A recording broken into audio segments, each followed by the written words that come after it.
Blog Talk Radio.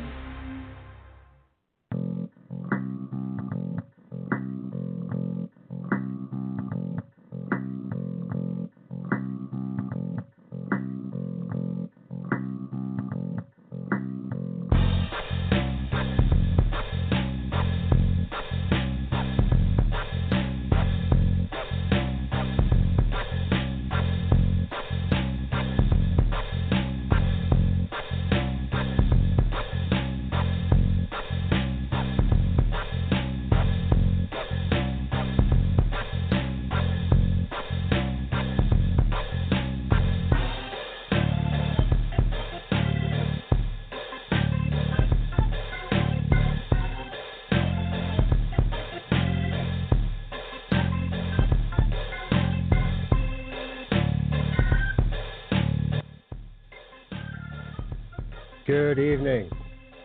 Welcome to the View Up Here. I am your host, Canadian Glenn, and it is September 26th, 2018.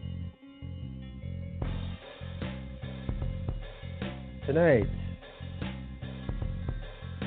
Quebec votes, Monday, October 1st. Has the playing field changed? Pas tellement. Not really. On October 1st, Quebec holds its 42nd general election. And for the first time in 50 years, the main issue is not independence. Things are changed a bit into Quebecois Values, being the signature theme of the campaign.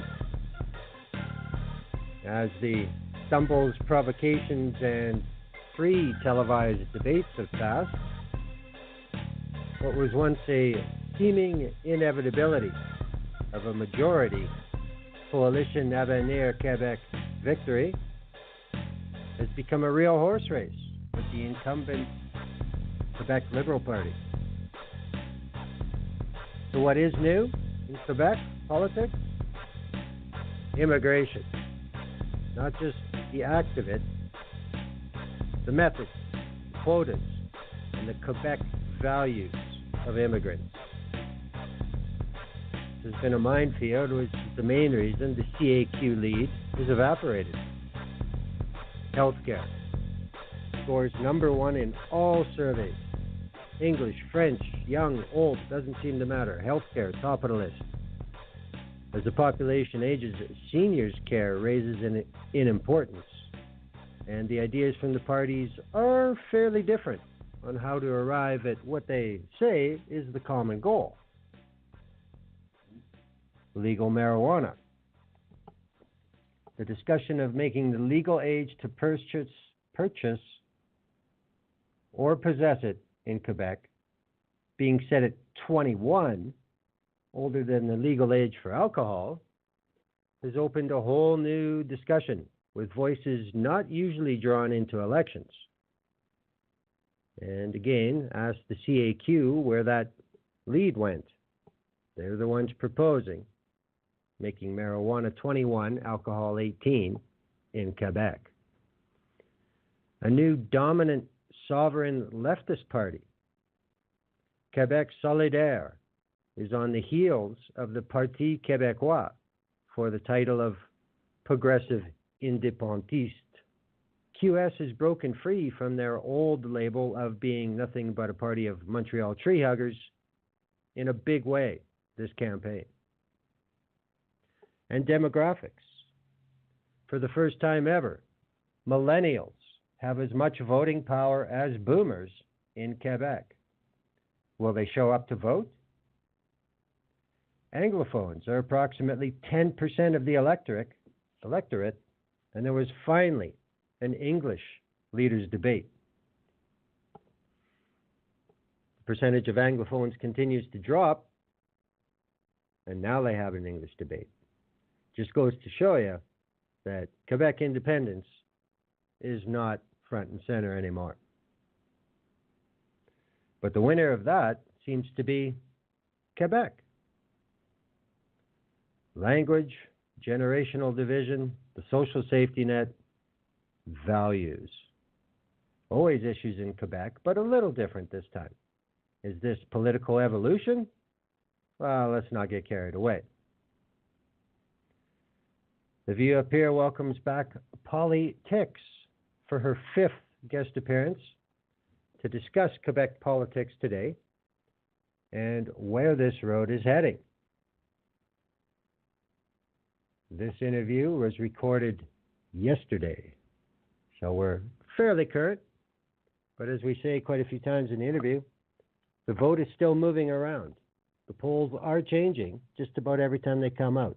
Not by a huge amount, but by enough in a race this close that it may cause some issues. But let's get to it. The View Up Here is proud to welcome back for her 5th appearance to the show, Polly Tix. Welcome back to the show, Polly.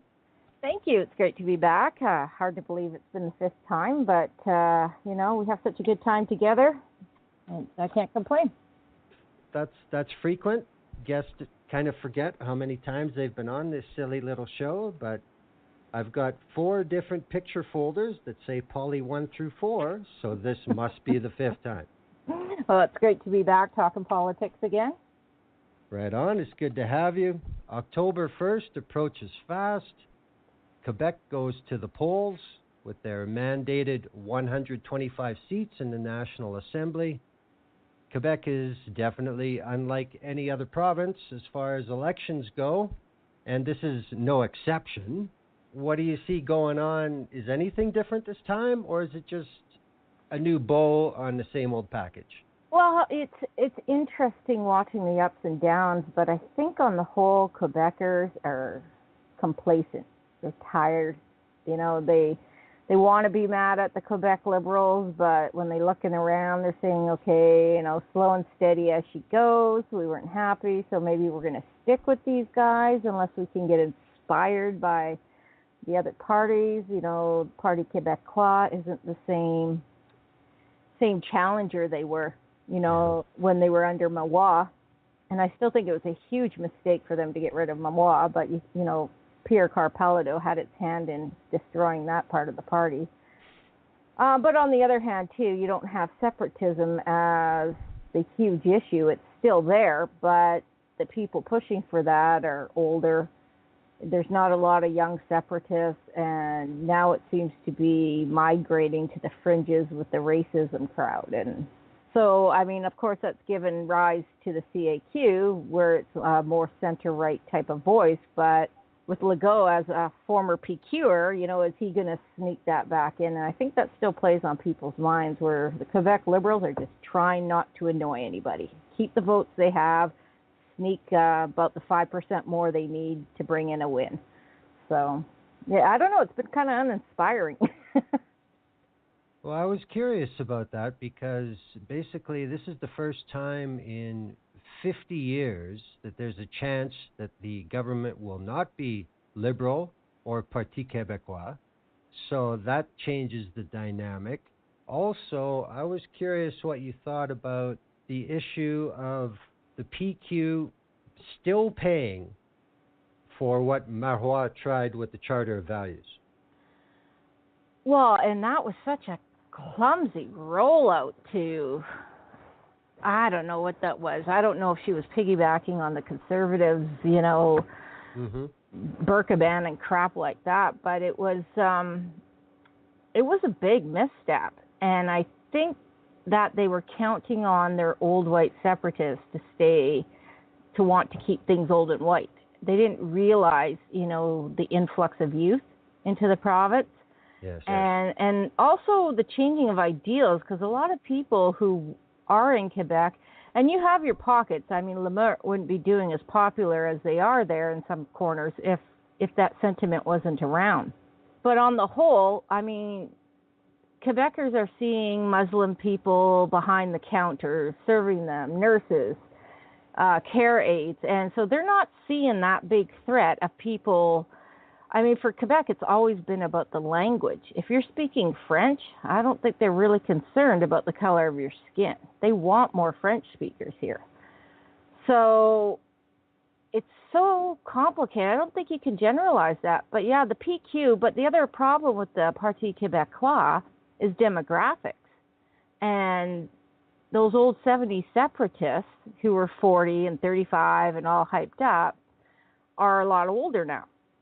And if they stay with the PQ, I think you're going to find that more in the rural areas who aren't pulling a lot of vote weight, and not so much in the cities. And the cities have expanded, the suburbs have expanded, and with all the growth and the need for workers, I think some minds have changed about wanting to ban people or bring in ridiculous things that monitor people's, wardrobes and stuff. And it's not that top of mind issue. As a key thing, I did a poll on Facebook yesterday because I was curious how just regular Anglo-Canadians thought about some of the issues. And it's healthcare, education, economy, deficit spending. Those were the things that they were concerned about. And racism was there, but it wasn't, I'm tired of brown people. It was, I'm sick of the racism. Well, that's good. That's good. Yeah.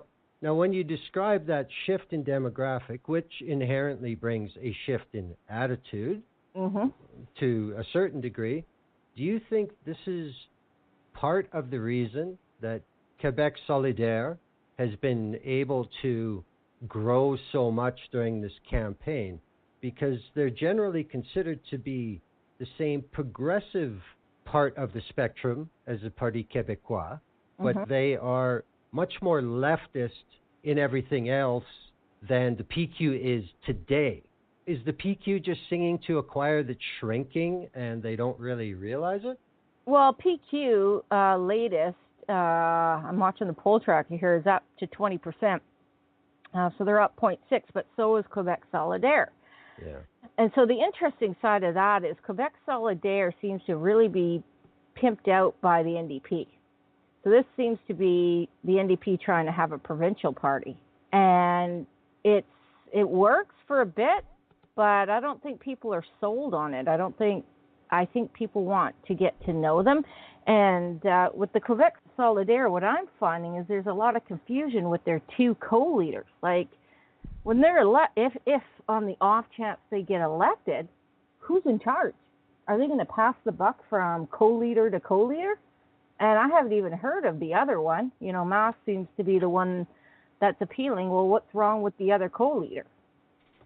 Well, Gabriel Nadeau-Dubois is most famous from Maple Spring in Montreal. I mean, I think that's pretty much how everybody in English Canada knows who he is. And I do agree with the co-option, especially considering the color in the advertising for QS. It's orange. So, I mean, you can't deviate too far, And in my Quebec Anglo group, lieutenants of the NDP are really pushing the QS. Like, they're making posts for them. And so I found that interesting because, they always like to sneak in as unaffiliated actors, but they're kind of behind it. And so I found that interesting yesterday because I knew that Quebec Solidaire was a more left party. And it was good to see some shakeup in the traditional parties instead of the Liberals and PQ going back and forth for the last 50 years or so. I think new blood's important, both to keep the traditional parties fresh, but also provide some options for voters. You want a decent mix. But then you get into vote spoiling. It's interesting because you look at these polls and they're all sort of congregating near the middle now. And with not much time left before the election, is anyone really going to stand out? Are we going to have any last-minute explosions? Is it going to be like someone does something completely stupid? So I think the Quebec Liberal plan here is to shut up, focus on their strengths, which there have been many, despite everyone likes to hate them, but overall they've done a fairly decent job the last 4 years. But watching the rise of CAQ is absolutely fascinating. I think Lagos has ruined something that if you just stayed away from the immigration issues, and as you mentioned, the pot, Quebec's and I say liberal province in the sense of more libertarian, Yeah. Aside from that, the Catholicism stuff, but they've always been each to their own. They had the lower drinking age. Booze is everywhere. I mean, you get booze at the corner freaking gas station when you're 18. And, they've recently had issues with the supercharged energy drinks that killed a young girl. Yeah. So the stance on weed from the CAQ is just, they're going to lose a lot of that really needed youth vote. Not that that's a make or break, but it will be maybe enough for some to say, well, the Liberals' plan is kind of more bureaucracy, but we can live with it. It's very interesting to see. Well, for a party that's only 7 years old, Coalition Avenir Quebec has really come out of nowhere, relatively speaking, in Quebec politics. And I have heard them already using that a vote for Quebec Solidaire, or no, actually it was the PQ that was saying a vote for Quebec Solidaire is a vote for CAQ. So they're trying this fear angle, but they're leaving the Liberals out of the picture. How does that make any sense? Well, it's like the enemy of my enemy is my friend. Like, you look at the Conservatives with the NDP. They don't like the NDP. They're completely separate things. But in some areas, they know Liberals won't vote for Conservatives. So it's in their best interest to pimp up the NDP and peel those votes away from Liberals to the NDP. And much like we saw in the U.S. with the push towards Jill Stein and sneaking those 5% of votes away from the Democrats. And so it's a little bit of rat fuckery, part of my language on that, It's the only way to describe it. Yeah. But it's a form of voter suppression. I know you're not going to vote for me. And Tom Flanagan covered this in his book on the first Harper campaigns, Harper's Team. And I recommend people read it because it's a brilliant insight. And this is why he got kicked out of the party. Okay. And the second thing is playing where are they now? And seeing where some of these lieutenants and staffers have gone into. But aside from that, so this is similar. So if we can attack here or promote here, this is going to take away votes here and may help us. So it would depend on the riding, how close they are, and how that might work if this is what their game is. Well, it's just more proof that 21st century politics is more data-driven and specific and narrowed down. Oh, well, isn't progress great? But if we want to look at what the general opinion was of what these leaders have to do, I'm looking at something that came out from Graham Hughes in the Canadian Press before the first of the three debates. And, they said, okay, what do these people have to do to get to where they want to be? And when they looked at Premier Couillard, they had a stat that said only 17% of Francophones support the Liberals. Mm-hmm. Now, he's emphasizing continuity, but the point is everybody remembers the cuts at the beginning. Right. Do Quebecers remember that more than English Canada? Because obviously English Canada never does. He's very eloquent. He did well against Pauline Marois. Mm-hmm. People were actually surprised that he could communicate so well. But do the Liberals actually have a vision, or is it just keep going? Well, Couillard's kind of a dry guy. He's not a showman, but he's a good campaigner, but he's a steady guy. And I think that's overlooked somewhat. And, the cuts, and Quebecers love their entitlements. Oh, my gosh, especially very powerful unions and their bureaucracy. And I'll tell you a story when we get into healthcare later. But they don't realize that it's benefited them. Like when I first moved to Quebec, we were paying $5,000 more in income tax than we were in BC. But on the flip side of that, we were paying thousands less for childcare. And so a month full of childcare, full-time, was costing us under $200. Wow. And, with snow from October to May sometimes, the roads are clear. You're down to asphalt in a day. There's so their systems are real good. Like, you have a good way of life there, and that costs money. Yeah. And so when Couillard came in, he gave tax cuts to middle class after they dealt with some of the mess left by the back and forth of the previous Liberal Party under Charest and under Mawa, where it was trinkets and treats and I'm going to give this union everything because I want them on, or I'm going to spend here on a ridiculous bureaucracy. So he trimmed that. And daycare rates had to go up. And like I said, we were still only paying under $200, and we were in that about 80, 90 grand a year for a family. So that was not outrageous. And community centers are free. I don't know if you know that. And so there's all these services Quebecers get, and they don't realize the costs that go with them. You know, you get these anti-tax types out there that say, you know, it's race to the bottom, and I used to be like, yay, tax cuts, let's do this. But then all that's doing is offloading onto the municipalities, and that doesn't help anything. And so they need transportation, they need, you know, and I think it's the same anywhere. It's not specific to Quebec. We want, but we don't want to pay for any of it. That's you know, that's nice to have that position, and I think that's why it gets capitalized on, especially in campaigns, but very few ever deliver. And that's the reason why. There is no free lunch. Well, we saw what's happening in the U.S. now with Trump's huge tax cuts to businesses and the wealthy. I mean, they're making off like bandits, but now the U.S. is facing $1 trillion a year in deficit. And it's not going to healthcare, it's not going to education, it's not going to transport, it's not going to the military, it's not, or part of it is, it's not going to the places where they desperately need it the most. And now you look at the climate change stuff that's being canceled, all in the name of save a few dollars down south and now in Ontario. So there's real cost to that. And you have to look long term. And I think what the Liberals have benefit from so far in this, where they're not being routed, is slow and stable wins the day. You know, we want like investments coming back because there is that stability and practicality now. And I don't think Legault will shake things up a ton. I mean, he does have that, but some of his comments on immigration, when you can't even get enough workers, people are closing.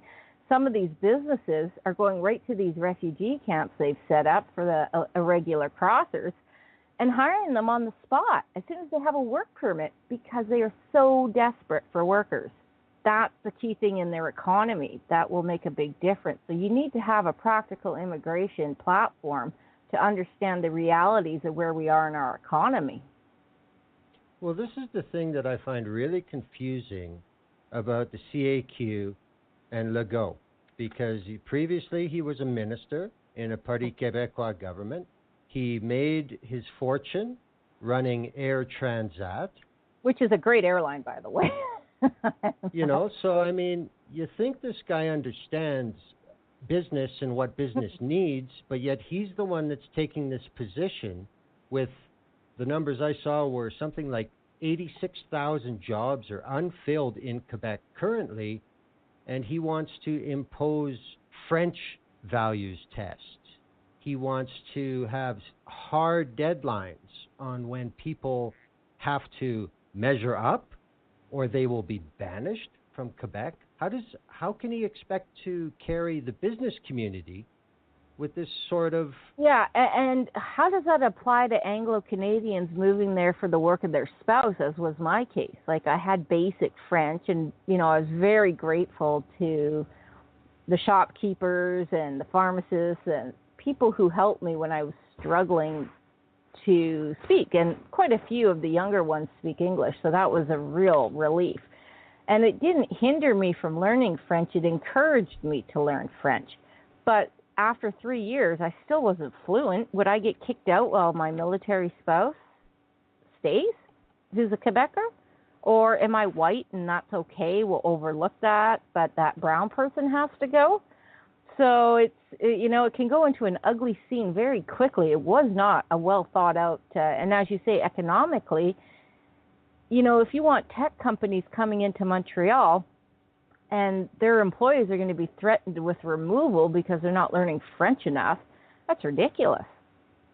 Yeah, it doesn't seem to make any sense, and I don't know if that's just an appeal to the Quebec City region and the northern of the Montreal Power Center, but as the campaign's gone on, he hasn't refuted it suitably, and that's why they're leaking so much. I mean, do you see any similarity between the CAQ today and Marois and where she was when that election was called? Because nobody was expecting her to lose either.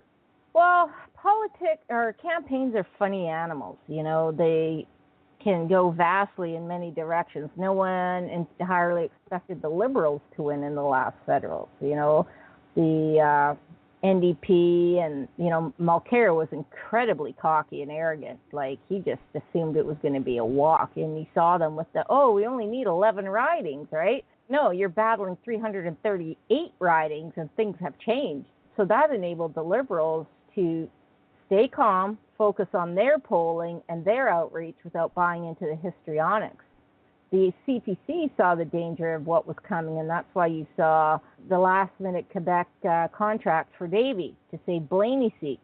Yeah. And Harper running off with the Ford family barbecue there, even though, Ford stood for everything Harper hates, except for his voters.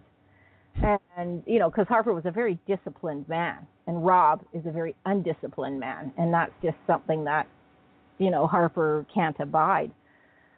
So, it's so hard to predict these things, and pollers recently have looked kind of dumb, like you saw in Alberta with the stuff going around the Calgary election, and the pollster there having to come out and apologize for his polls that were so off that people thought there was corruption involved in pushing PC-led type candidates against Nenshi.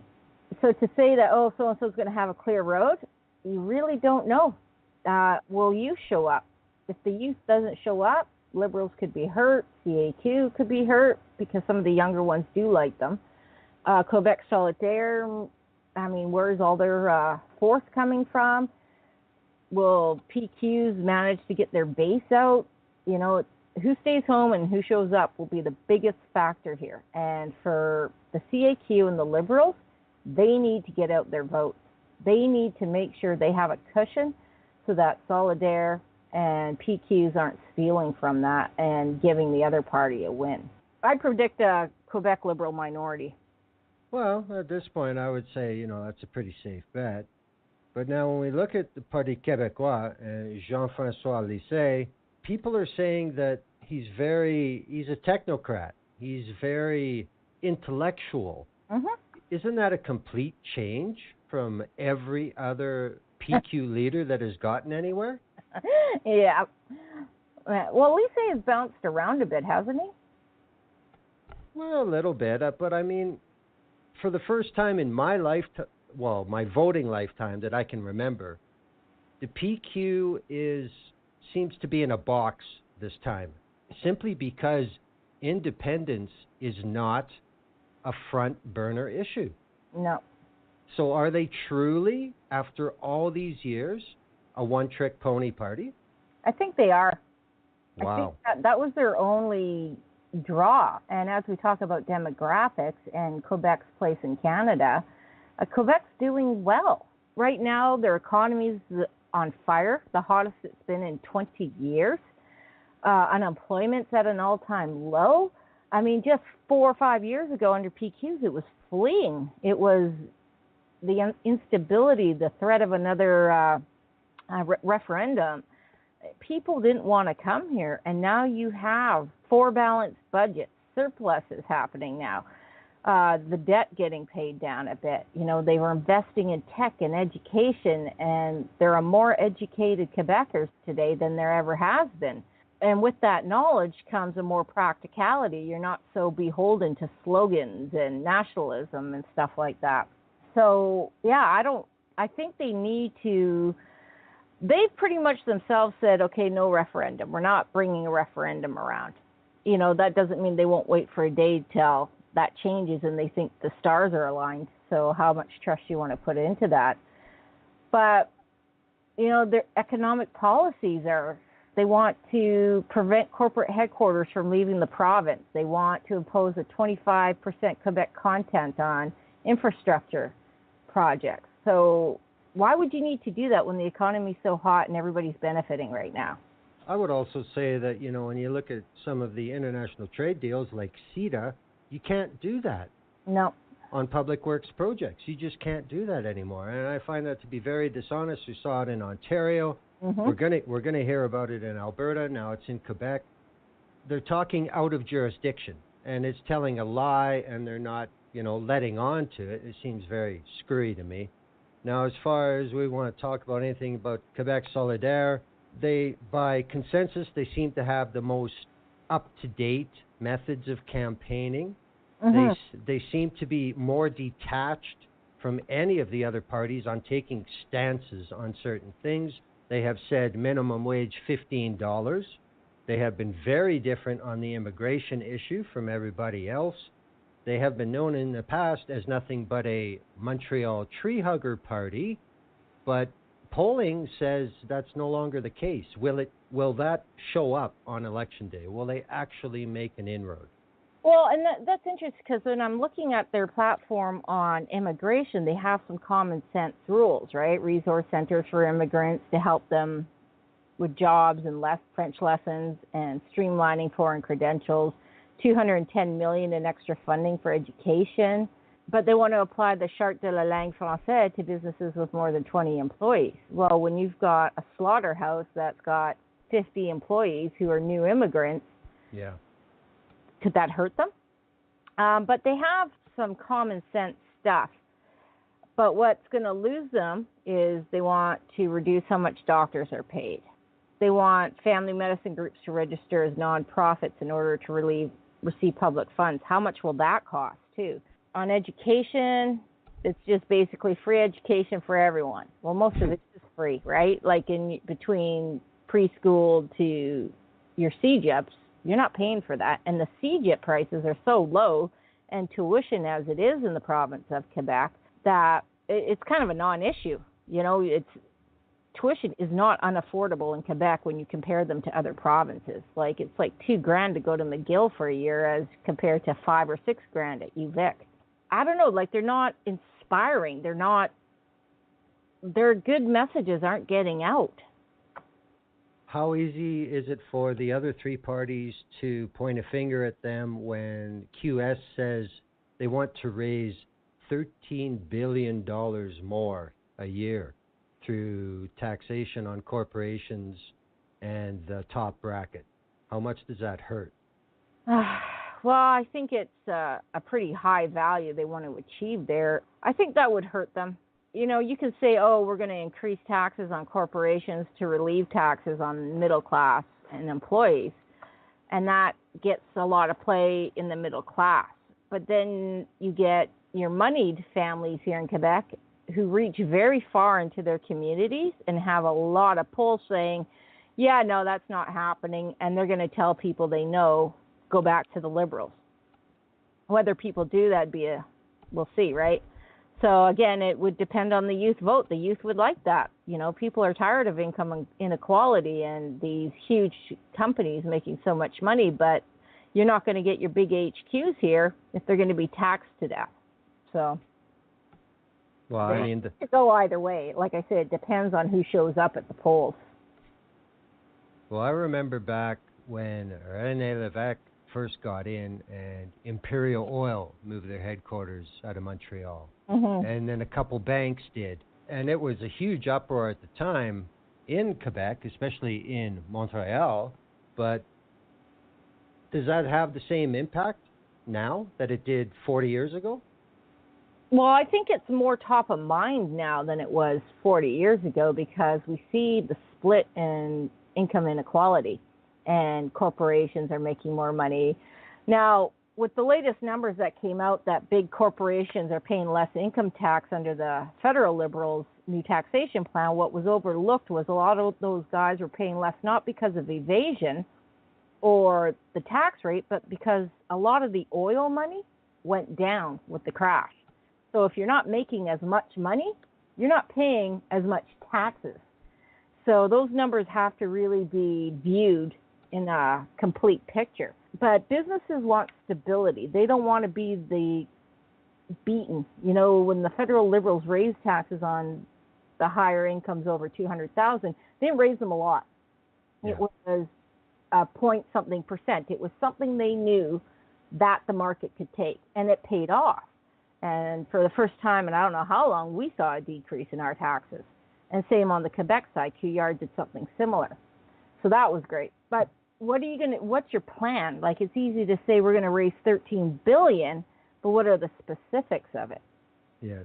And what are you going to do with that money if you do that? Is it going to go to waste? Is it going to go to bureaucracy? Is it going to go to lawsuits? Is it it's easy to say great stuff, but if you're not putting out a plan, but I mean, Doug Ford showed you don't need to have a plan if you can just appeal to the right idiots. So.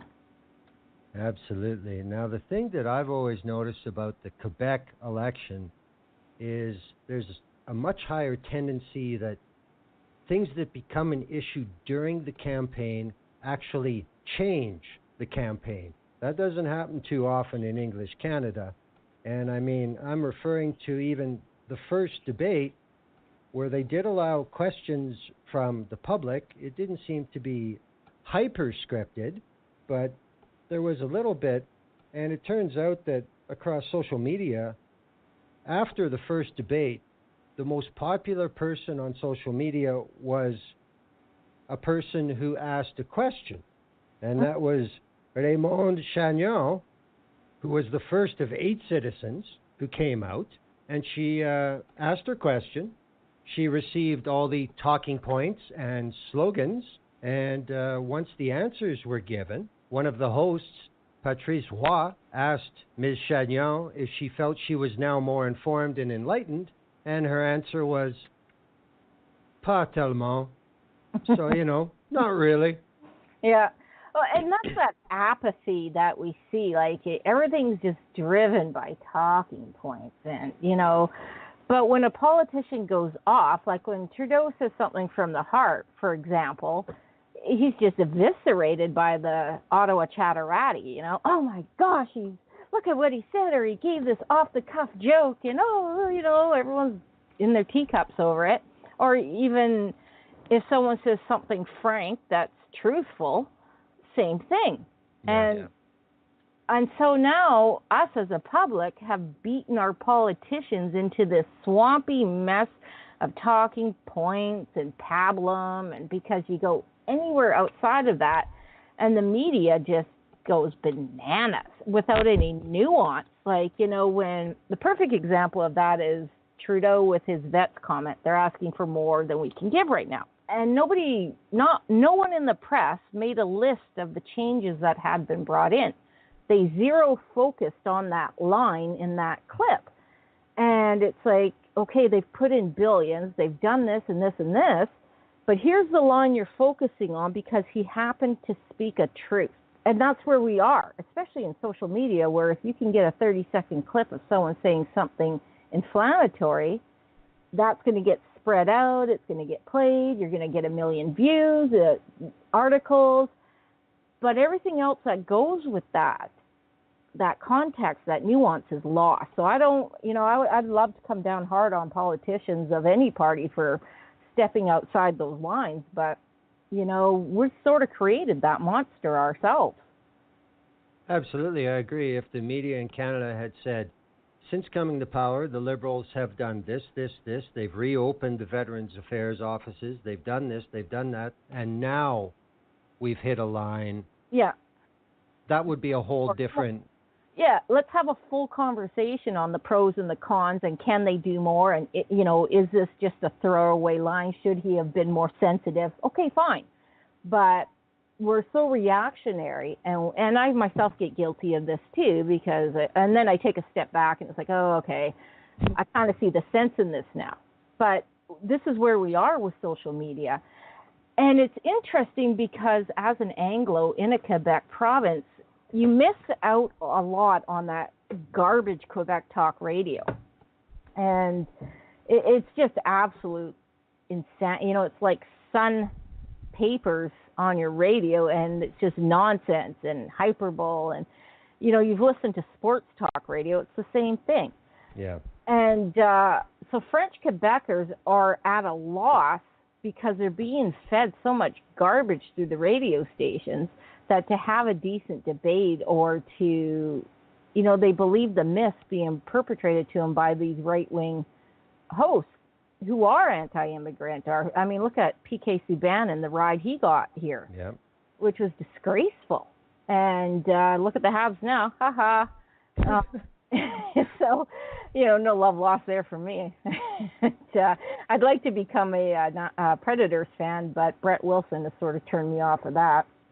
I really think we need more civics in an educational level throughout our education system, but for the populace at large. You get some immigrants here better schooled on our civics than people who have grown up here.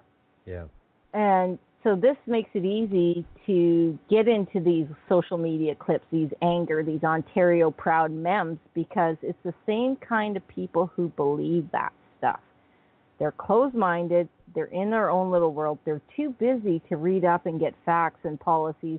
They're not political junkies, So all these little clips and things. And Ontario Proud, the Conservative Party, has put this into an art form where they're micro-targeting. I don't know how much of this is happening in the Quebec provincial election because I don't see those ads on my Facebook.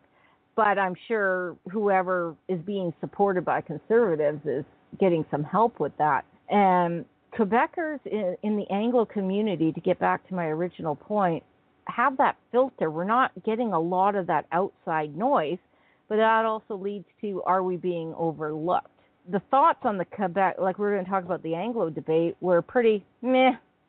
It's nice that they thought about us, but why did they think about us? Do they need our votes? And I think that was the play by the Quebec Liberals was, we need every vote we can get. We need to appeal to Anglos. Anglos have spoken up over the past few years. I think Couillard's bringing in now this Anglo minister, and that's a good thing. Even if it's a bit of politicking, I think it's a much needed policy. So that's, plus to him on that. But will that disappear if the other parties get in? Are we going to go back to the language fights of yesteryear? I've never been treated badly because I'm an Anglo.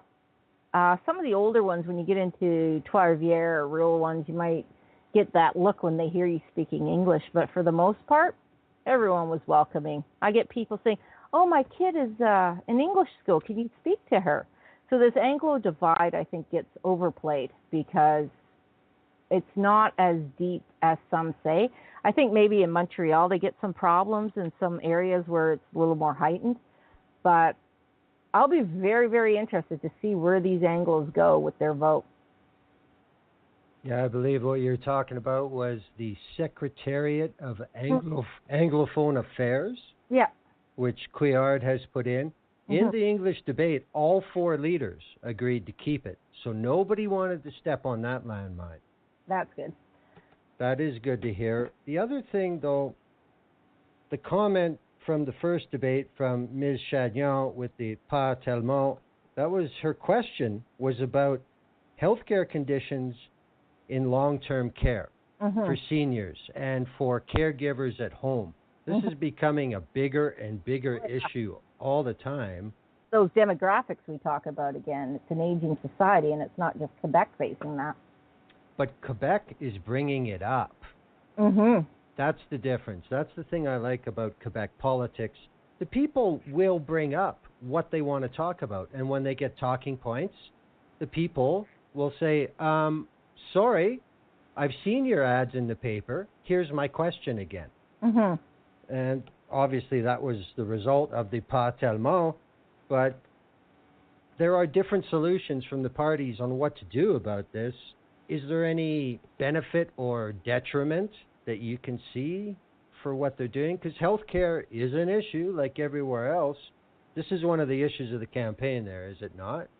Yeah, and this is what's come up in the focus group, I wouldn't call it very scientific, but this is Quebec Anglo Group Facebook page with about 1,000 or so members.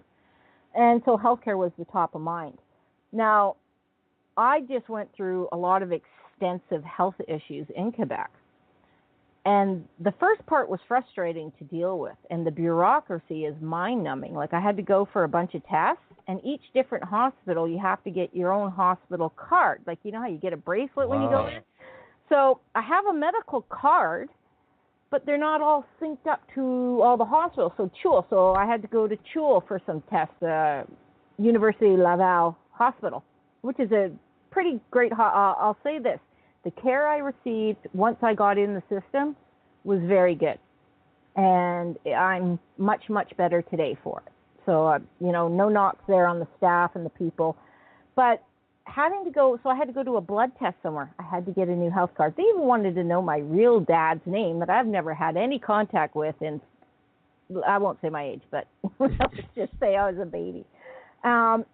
So I went to 4 different hospitals for different tests, because they'll have your neurology is in this hospital, gynecology or other stuff is at the Women and Children's Hospital at CHUL. But, so you get my point there. So each hospital, I got to wait, give them my medical card, get a new hospital card so they know where my appointments are and keep a file. Why are those files not integrated? Why can't I just show up with my medical card and get a slip of paper instead of a plastic? Can you imagine the waste and plastic waste of that? And now I have to keep track of 4 cards for each different hospital if I ever have to go back there for tests. So the bureaucracy in the system is insane. The services are decent. Their clinics are not triage, are triage. So if you're just going in for simple pharmacy renewal, you could wait 2 to 4 hours if you don't have a doctor, because someone whose kids got the sniffles is triaged ahead of you. Yeah. And holy crap, that's inefficient. Their blood collection is inefficient. BC got a lot of knocks for privatizing that, but telling you, going into your neighborhood for a 10-minute blood test is perfect. It's convenient. There you can pay $25 or try and find one of their little lab collection places, or go and wait at the hospital for 2 hours. So they don't have a system, and they're clogging up hospital space with people who need blood tests. So they're all talking about medical pay increases. They're all talking about getting a family doctor, which is a concern. But no one's talking about streamlining the system itself, where most of the waste is, why doctors are able to bill so much because of all this waste. And don't even mention medical pot. You'll give your doctor a stroke because of the regulations and the bureaucracy the government has put into that. I mean, I think the best thing Couillard said was that he was going to get rid of Barrette. Barrette did not make any friends. I know that you have to be tough when handling these big departments because you get a lot of pushback, and I think he handled some of that well, but he really burned a lot of people, and I think it's good that Couillard will replace him. I mean, if he had someone like Jane Philpott, that'd be excellent, but I don't know if he's got anyone on the benches that is that efficient, so we'll see how that plays out. But their health care, now as far as their seniors go, there are a lot of seniors places in Quebec. I think more so than BC. So it's interesting that this is such a big part of it. And yeah, I would like to see them do more, like BC's going more to the in-home system. And BC Liberals brought in Better at Home, which is a really good program that's helping seniors stay in their houses longer by offering with shopping and home care, yard care, those types of things that they don't need help, but they need some help. And it's also bringing in that contact so you don't have seniors dying alone for 2 weeks in their apartment before anybody finds them. But again, Quebec needs to streamline their bureaucracy, find the efficiencies, and use that money from that to hire more nurse practitioners, doctors, but everywhere is finding trouble with doctors. This is not a Quebec Central issue. And with the level of seniors across the country, this is something all provinces need to work on. It's good Quebec's paying attention because I think, like you say, a lot of other provinces sort of been sleeping on it, or the populace is. Yeah. But I see nothing in these platforms that are dealing with the specifics of how they're going to roll out proper home care. Like the only thing you have is from CAQ, more humane homes at initial cost of $1 billion, smaller, more humane. Now that probably is a decent idea, but I think back to when the NDP and BC closed Riverview for more humane group homes, and you ended up with complete chaos because it wasn't rolled out. They didn't have enough staff to keep track of people with serious mental illnesses. So if you've got people with serious health issues, are you going to have the staff? And the second thing is, what about a husband and wife team? Wife is okay, husband's very ill. Wife doesn't need the care that the husband does. We see this in BC where people are getting split up to great trauma. So, you know, it's I haven't seen a lot that's inspired me, but, you know, again, healthcare is such a fraught issue, much like education, that lots of great ideas, but the actual practicalities of their plans aren't fleshed out enough to get a real good feel for what they're going to do. And I think that was the questioner's premise too. There's nothing of meat here. What are you going to do? Well, do you think that the power of the public sector unions in Quebec have slowed the process of this? Oh, absolutely. Yeah? There's nothing more powerful than a Quebec union. I mean, seriously. Like, you know, at the end of July, and this blew my mind, they have a construction holiday.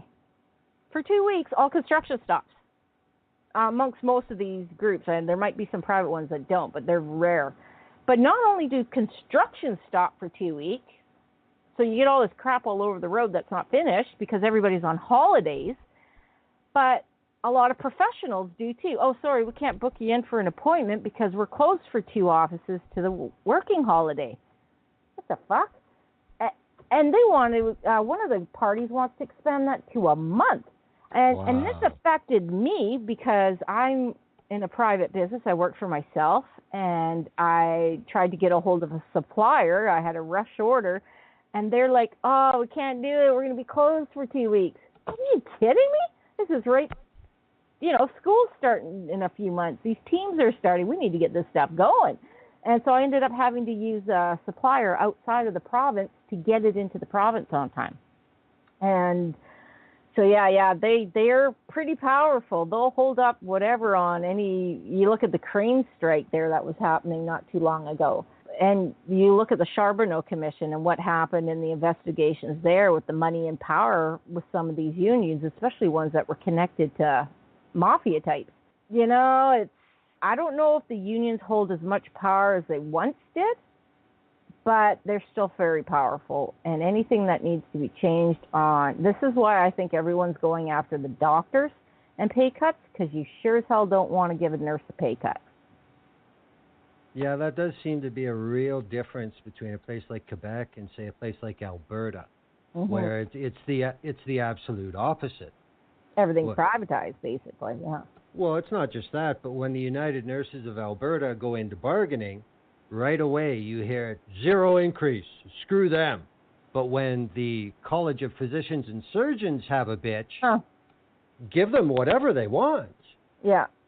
You know? Yeah. It's because completely... you look at those parties that they get more from... Well, you know, it's interesting in Alberta because you have an NDP government now. And how those conversations might go. Like I'm watching BCTF now in BC and seeing where they will go with an NDP government whom they've propped up to try and put into office for years. Well, they're going to want payback. And will the NDP give them that? Or, you know, so here in Quebec and other places, I think you need to have a bargaining guidelines where you can't just automatically come out and freeze. Now, if you're in deficit or the economy's bad, freezes are understandable. Everyone's still making a decent wage. They got good benefits. Fine. But you have to have cost cutting elsewhere within government, so everybody's sharing that pain. Now, when things are decent, people should have raises. Some nurses do a very tough job. Teachers have a tough job. Yeah. It's when those unions start to get over their skis. Like a few years back, but during the strike with the BC Liberal government and the BCTF, the very brief one, BCTF in their initial documents wanted something like 6 to 10 days off, or 5, whatever, it was like a week or something, in case their pet died or a friend died. And these would have been unpaid days off, but you're still filling in with another sub. And it was like, that is your demand. This is what you're bringing to the table? How am I supposed to look at that seriously? Like, yeah, your dog died, you need to take a sick day. You get a very healthy sick day bank. You don't need an extra 5 days. Sorry. I'm sympathetic. I've lost my animal. I was devastated. But maybe 1 day off work. I don't need a week. I didn't even take time off when my ex-partner died, So it's those types of things that turn off the populace and take away those support is when they go over their skis. Q-Yard had to put up with a lot of pushback from daycares, education, health, when he brought in these cuts, but they were needed. And now people can come back to the bargaining table saying, we took this pain, now it's time for some gain. The surpluses are back, these are back. Any of these governments, like PQ wants to increase healthcare spending by 4.7%, but they want to have a signed agreement with medical specialists to cut their pay. Well, what are you going to do with that 4.7% increase? Where is that going to go? They have no details. CAQ seems to have some kind of details. They're going to increase by 4.1%, allowing the private sector to come in.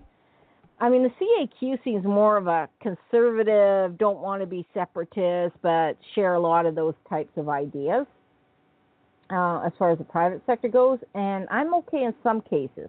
Like I said, the blood collection. Labs. Life Labs does a very good job in BC. They're very efficient. And as I pointed out, the issues with having this in the Quebec hospitals is clogging up the hospitals. It's ridiculous. Yeah. That could be a good idea. So when you hear privatizations, you actually have to hear what's going to be covered and how that will impact before getting upset about it. Some things can be good. Solidaire, yeah, it's just how much our doctors are paid, forcing family groups to register as nonprofits. Like that's not any meat, and so they don't have anything solid there. Liberals, yeah, they want 14, as part of their reforms, 14 healthcare managers were laid off. 65% of Quebecers had a family doctor in 2014. That's risen to 75% now. So that's a 10% increase in 3 years, which isn't bad. It could be better, but it's not bad. I only managed to get a doctor because I had a serious health issue come up. Well, they thought it was serious. It turned out it wasn't really all that serious. But she's like, okay, I'll take you on. And, they're obviously overworked. But, military families who move to Quebec, like there's been talk about getting the military to provide doctors, but same thing, they can't find enough doctors. So when someone goes into Quebec or another province moving around and tries to get a new family doctor, that's a huge problem, whether you're in Quebec, whether you're in BC, whether you're in Alberta. And I don't know how we increase that. And this is where, when they're talking about foreign credentials, which I've seen, I think the CAQ wanted to streamline that. That's a good idea if you can get foreign doctors coming here and get them through the system, or nurses or teachers, and get them licensed to practice here, because we don't have a lot of Canadian trained doctors at this time to deal with this increase in boomers aging out and to deal with our population growth. So this is, I think, the most critical thing that has to be looked at is getting doctors and nurses into the province to make sure people have adequate health care. So when you take a look at the not outstanding increases over this past term, but the steady and noticeable increases in delivery and things that seem to be making sense, then it sounds to me like the Liberal position of slow and steady is working to their benefit on this topic in this election. I think so. Couillard doesn't come off as someone that's going to shake up the system incredibly, but that could be a good or bad thing, depending on what people really want. I don't think Quebecers truly understand what they want. They want, because it's so fractured, whether you've got a rural municipal divide. Anglo-Quebecer divide, or Francophone, I should say, or a new immigrant divide. And then all the other changes in between, or the nuances between all of that. Quebec is a very conservative province, even though I talked about them being very liberal-minded on certain things, sex, love, and sex, drugs, and rock and roll. But they're very conservative, and they don't like a lot of flash. That was PKP's problem. He was too flash with nothing solid behind him. It was about him. He made the mistake of making it all about him, whereas Mawa didn't clamp down on her own party enough, and that's why they overthrew her. They saw her as weak. I won't blame losing that last election entirely on her. I mean, it was, well, I guess you could say that. Having pushed it to the Charter of Value stuff was just colossally stupid. But Couillard flirted with that a bit with the values thing, or the clothing issue there, which is being re-looked at because it's unconstitutional. Yeah.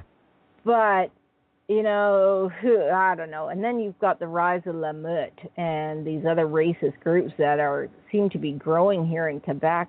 Who are they going to push for? Is it going to be CAQ, Parti Quebecois? Are they even going to be able to get out their vote in the where they are strongest, like around Quebec City? Yeah. And that will be the thing to watch, like we were watching in Europe, is will far-right push affect these parties, or will it hurt them? And I think Parti Quebecois, they've had some MNAs flirting with these guys, hanging out, showing up at their events, and that's really turning off the big, like Quebec has a lot of lefties in their students, like, a lot of those black bloc comes from the Quebec universities, which are very left-wing. So it could go anywhere. Like, this is a total crapshoot. I don't think PQs are going to make much of a voice. They're going to be a vote spoiler. Are they going to take votes from CAQ and make the Liberals stronger? Will Quebec Solidaire take votes from the Liberals and make the CAQ stronger? Will PQs and CAQs come to an agreement, and if Couillard wins a minority, will they overthrow him? So there's a lot of what ifs. Well, I mean, that perhaps this is a coming of age, a transference election for Quebec, because for the first time, as far as the voting eligible people go, millennials now have the same weight as boomers for the first time. Now, what I want to ask you about that is, which one of them are going to show up? I mean, Quebec always has higher turnouts than the rest of the country. Yes. I mean, I believe they fell in the last election, and it was still like 60%. And if you talk about Alberta, they'd be like, holy shit, good turnout. Yeah, well, and look at federally. I mean, a lot of Trudeau's success was reaching those groups that got overlooked, like First Nations and youth. And you had 1 million new voters show up. Whereas the Harper government didn't so much fall. They lost some, but they kept a good chunk of their votes. There wasn't a lot of play. And federally, that's a much tighter game than at the provincial level. But if you get the youth to vote, now where will those votes go? That's key. Are they going to go to the old doddery Liberals or this new exciting CAQ party that's still led by an old guy? Are they going to say, oh, Quebec Solidaire looks good, but who's this old lady there? And where's the other guy? We see her. Where's he? Nadeau has quite a following, but why aren't they putting him out in front of the cameras? So I don't know if he's just focusing on a different area that's not getting a lot of press, but he would be their best guy. So when they put out Mass, I think her name is, this is what I mean, she's not very well known to Anglos. Why aren't they using Nadeau? Like, why are they using this lady? And did they think they need a woman out there? Is this a key thing to get women votes? Or they don't want Nadeau saying something stupid and sewering it for them? So that's a very curious thing to me.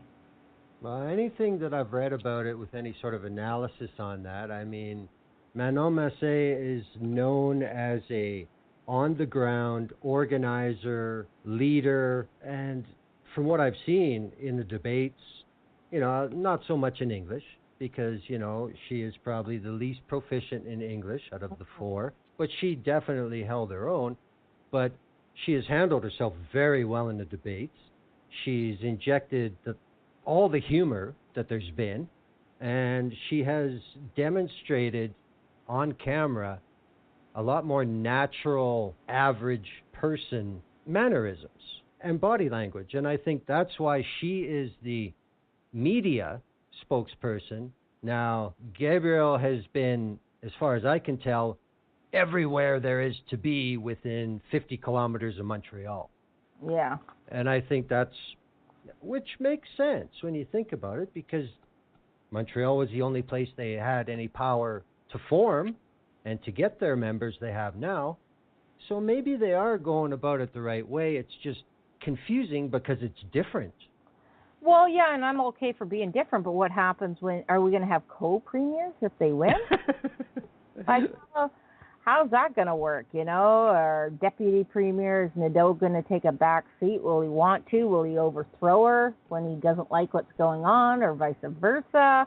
I mean, she comes across as very practical, and I always love practical, believe me. Maybe it'll be like hockey jerseys, and they'll switch off the A every 10 games or something. Again, that when you're looking, though, as the person that's going out into the world to negotiate for your province, are they going to send out masks for some of those things while they send Nadeau out to, the UN or to Francophone Society? Yeah. I wish they would have been a little more clear on how that might work, and I think voters would have liked some assurances on what's going to happen if they manage to blow everybody's mind and pull up a win. I'm not going to discount them out because you don't know who's going to show up and vote. If those youth get out there and vote, and this is where they're going to vote, that could really shake things up. Well, I mean, I believe we're looking at a minority situation. That's as much as I'm willing to say now, but QS could be kingmaker, believe it or not. I think that's quite possible. Yeah, and therein lies the question is, will Couillard move more to the left to appease them, or will Quebec Solidaire say, can we partner with CAQ? And they seem to be on the opposite side of the spectrum of CAQ as far as some things go. But, this is really one to watch. I'll be staying to watch this one, that's for sure. Being back on the West Coast now, I get now stuff from my in-laws and where they're going with stuff. And, they're very conservative people. I'm pretty curious as to where they're going to go, right? Do they like Couillard, what he's done, or they're not separatists? So I think that they themselves are confused. And I think you have your average, because you look at the undecideds were 40% in August. Yeah. That's huge. And I didn't take a look recently where they were, but yeah, I've never seen numbers like that. And let's see if we've got any others. 3.7% currently, but that doesn't give you an undecided. No, I don't have an undecided range here. Yeah, I don't think any of the pollers are getting paid to keep that stat, so they're not going to tell us. You know, they just want to know what sells, not who's on the fence. But when you talk about the generational change, that definitely in 2018 involves marijuana. Exactly. Anywhere in Canada. And there's been a little bit of screwing around with the provinces with legal age, but what the CAQ is proposing here is completely different from anything you've heard anywhere else in Canada. And they want to move marijuana to 21 years of age, higher than alcohol. I know, and most provinces have gone by the age of alcohol that they've set, which is practical.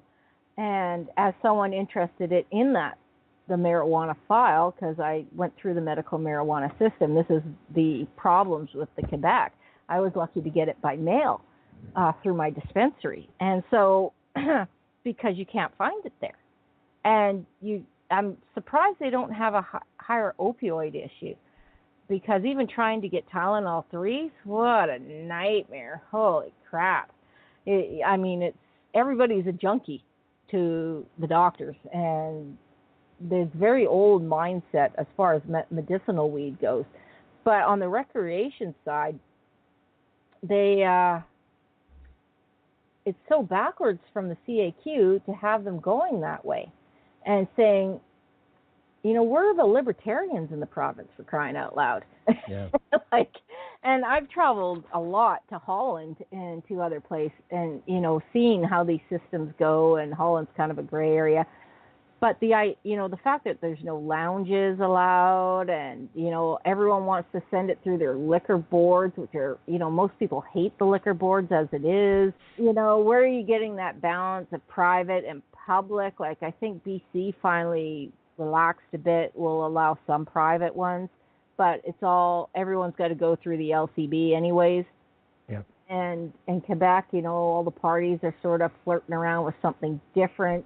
Well, the thing that gets me is Simon Jolin Barrette, who is a CAQ member of the National Assembly for the Montérégie area riding of Bordeaux, and he gave a statement to the National Observer that said they believe the age should be 21 because as a government and as a society, we have a responsibility to not trivialize cannabis consumption and send a clear message to young people that smoking marijuana has serious consequences for your health.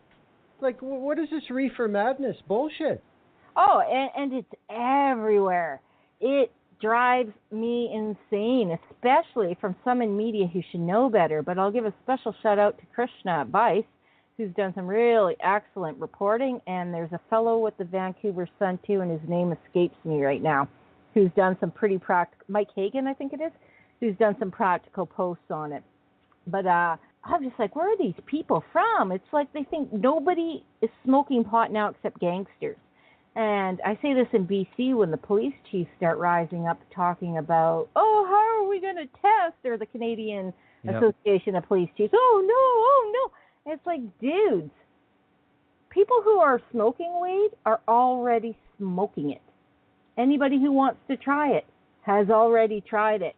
All this is going to do is make it easier to get from legal, legitimate sources. It is not going to turn our society backwards. It is not going to have raving youth on our streets lighting up big fatties. And especially now that you have vapes out, a lot more people are going over that way. Yep. And I myself have switched to it. And I'll tell you, you ever smoke a joint after using a vape for a while? Oh my God, it's like if you quit smoking and try to smoke again, you'll kill yourself. It's awful. So anyway, there's much healthier ways out there to imbibe, and medical patients know this now, because when you have to smoke for medicinal reasons or you're using edibles, and I'm glad the Liberals are going to bring in edibles next year, and even though I would have liked to have seen it sooner, I understand that they're, step by step, right? They need to show Canadians that the world's not going to end by legalizing weed. And the rest of the world, for that matter. Well, a lot of places already, Portugal, Holland, Washington, half of the states are going that way now. And so, it amuses me to see some of those conservative senators wanking on about it. And you've got, Batters has financial interest in a grow-op. Yeah, well, it's so absurd, and it's all politics, and it's like, the people watching this, like yourself or me or all the youth, but I'm a Gen Xer, and so we get overlooked a lot. It's the boomers or the millennials, but there's a whole bunch of us in our 40s, let's say 30s to 50s or 30s to 60s, who know there is nothing to worry about. And the only ones in that age group are usually conservatives using it as political hit points to scare their oldies. And it hurts me. Well, I mean, what really bothers me, which you see everywhere, is the blatant, naked hypocrisy of someone saying that smoking marijuana has serious consequences for your health. Alcohol doesn't. Well, I was just reading reports that excessive binge drinking in the U.S. killed 6 million people. Wow. There you go. I don't ever recall hearing 6 people dying from binge marijuana use, never mind 6 million. 0 have died from marijuana. Now, if it's marijuana mixed with booze and they jump off a huge wall and break their neck, that's, okay. Different. just a PSA for people out there. You want to smoke your doobies before you drink, not after, okay? Because you'll end up laying on your bed with the room spinning, puking off of it somewhere. But public education, of course, is necessary for anything. And I look at the driving stats, like Linda Steele and CKNW, I think it is, are doing this big thing on how our police aren't trained or something like that. And I said, they're going to find this the way they find other, when they're pulling someone over for impaired driving, it's because something's tipped them off. Yeah. If someone's going through a seatbelt check and you have a strong smell of weed in the car, because weed is hard to hide unless you're eating it. And even if you have an edible in your car, a cop's going to smell that. A well-trained cop knows what to look for. Or a dog. Or a dog. And so fear-mongering and the hypocrisy, as you mentioned, like, look at texting. Texting is more dangerous on the road than pot would ever be. Because the thing with pot smokers is they go too slow or they'll miss something, right? Or they might stop too soon. When you have alcohol, you're having excessive speeding. You're having a slowness in response times. Now, the real dangers come from when people are mixing drugs and alcohol. And I had a friend lose a son because, they were out at the bars, they were partying, doing cocaine, smoking joints, ran into a pole, basically killed 2 of the people. Of course, the driver gets away scot-free. No, I wouldn't say scot-free, but, he didn't hurt himself seriously. And so these things have always been around. This isn't going to be new. We're not going to see a big increase in it. And as I mentioned, well-trained police are going to know when somebody is impaired. And then you look at prescription drugs. Well, how do you tell when somebody has taken too many T3s and shouldn't drive? And I've had times where I've had to take my pain meds, and I'm a little, I think I'm going to wait half an hour before I drive because I don't feel quite right. But there's lots of people who don't care. There's people who drink while they're on prescription drugs. And there are people who won't drive until they're like that, too. Exactly. So I think a lot of this is just nonsense, and people see that as nonsense. Gen X voters and boomers who grew up in the summer of love know it's nonsense. Yeah. And then there's but weed's so much stronger. Well, there's all kinds of weed. You don't need to get the strongest stuff. Now, the ones that do scare me and I have concerns over is shatter and these really condensed forms of pot. I'm not a big fan of shatter. I know there's medical patients that require those type of high doses. And so as long as they're regulated in a way that's safe, again, I'm a pretty much a live and let live type of person. But you could say, okay, we have some concerns on these more concentrated forms and edible forms because people are stupid and leave it out where their kids and pets can find it. We're barring everything. We do that with pills and alcohol. People are stupid. Kids are poisoning. Kids are eating Tide Pods. So you can't account for people's stupidity, unfortunately. Now, the question I have is the election is October 1st. Mm-hmm. Let's assume that the CAQ wins a majority. Marijuana is legal on October 17th. They say that they're going to pull a Doug Ford and be at work the next day, and they're going to amend Bill 157, which passed in Quebec in this June, which set the legal age at 18. So right away, legal experts from Quebec and all across the country have said that untethering the legal age for cannabis consumption with alcohol is most likely a violation of Section 15 of the Charter on Rights and Freedoms, which prohibits discrimination on the basis of age. That seems pretty straightforward to me, slam dunk. So why are they doing this in their platform? Why? It's the seniors thing. It's seniors get out and vote. Youth do not. So if they can appease the seniors who are scared, big bad reefer madness, then they think they're appealing to those voters. And again, Quebecers can be a very, I had to find it interesting because I was looking at some polling on pricing. And Quebec has some of the cheapest weed on the black market right now. And props to the Canadian government for doing these polls, too. It's been quite enlightening. But Quebec has almost a higher use of marijuana usage than British Columbia, if you can believe that. Maybe it's because their pot's so cheap, I don't know. But so I find that interesting. And they have issues with Ontario youth coming over the border to drink in Gatineau because it's 18 there and 19 in Ontario. Yeah. Are they going to see, is Ontario going to reap the benefits? Can you imagine how many of these private stores are going to open up right on the Quebec border to appeal to these youth to come over and buy their dope? They're just going to come to Ontario, buy their dope, and go back to Quebec to drink. Like, all you're doing is giving business to Ontario. It's so stupid. Maybe that guy in New Brunswick will drive to Ontario and load up his car with dope and bring it back. We'll have another charter case about being able to transport our weed, wine, and beer as freely as we want across the border. So not a lot of common sense in that. They should have just stuck with it. I think Alberta is 18 because of their drinking age. And, this patchwork of rules, but I think I have to look back how Quebec's doing it because it's just going to go through their distribution board and publicly run, I believe. But why don't they have it set up like booze? Why can't I get a super joint in the gas station when I'm driving? I need a drink and a Coke when I drive, God damn it, when I'm filling up for gas.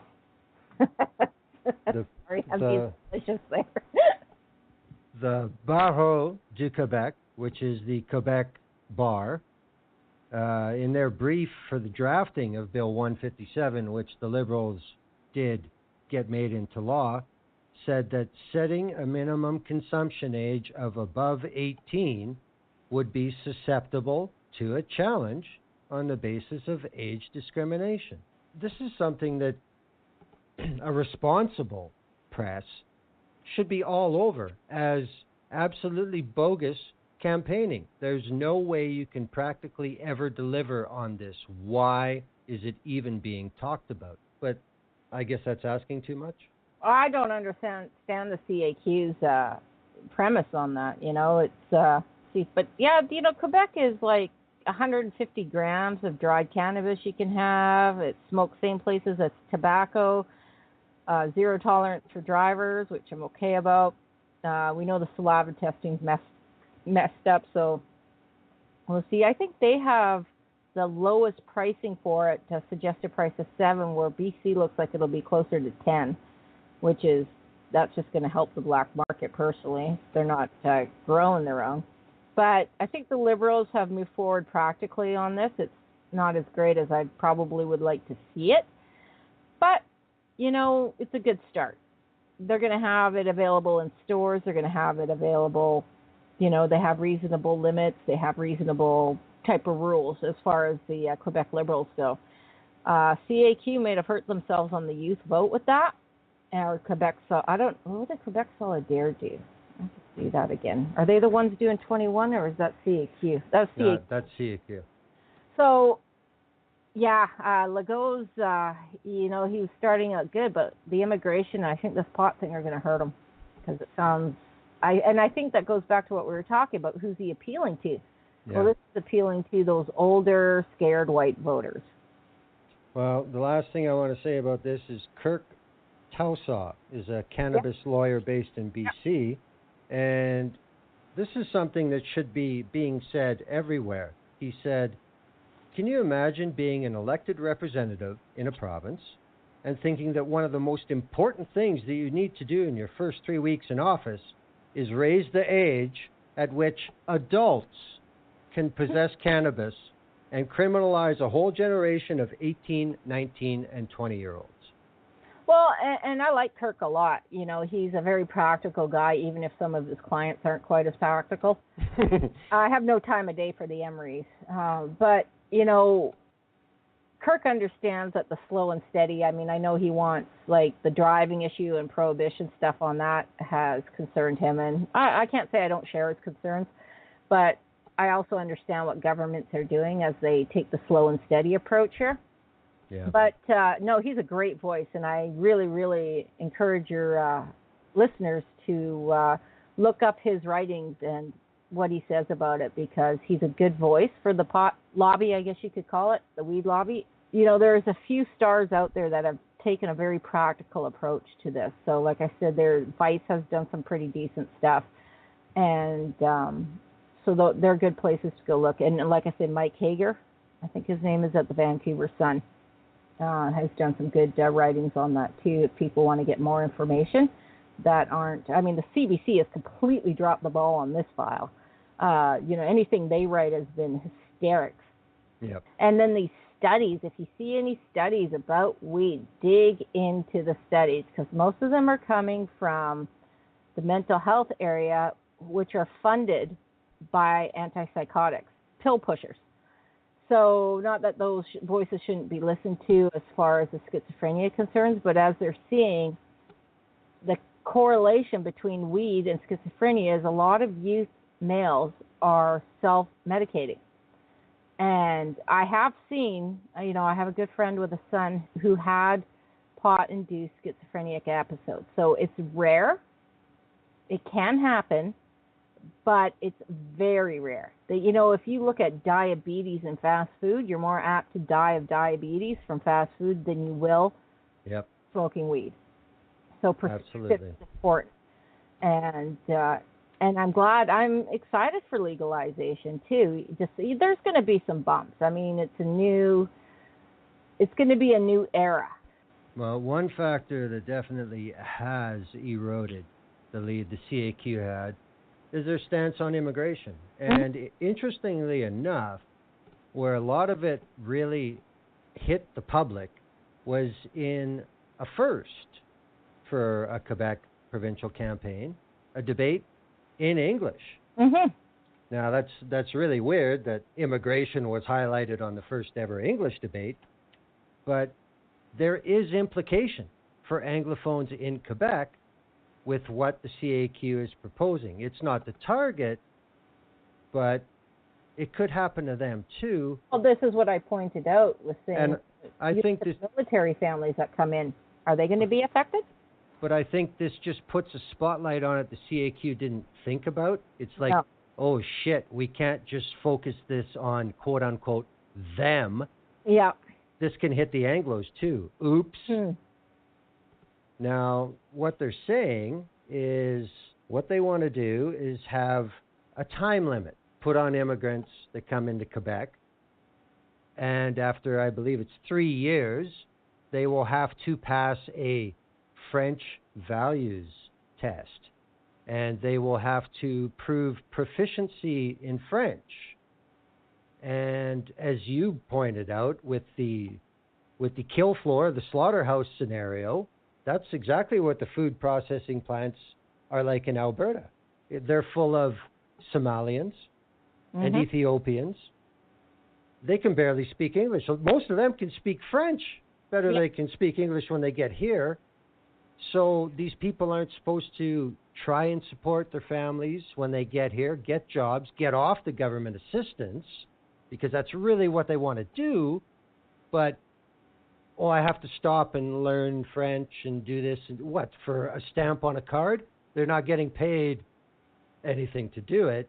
Been talking here. I just updated the Quebec Votes poll tracker, and the CAQ's gone down 0.2% again. Liberals have gone up 0.6%, PQ down 1.1%, QS has gone up 0.8%, and other has gone down a bit. So you're still seeing that vote move around. And I think people aren't, and CAQ's gone down most of this week.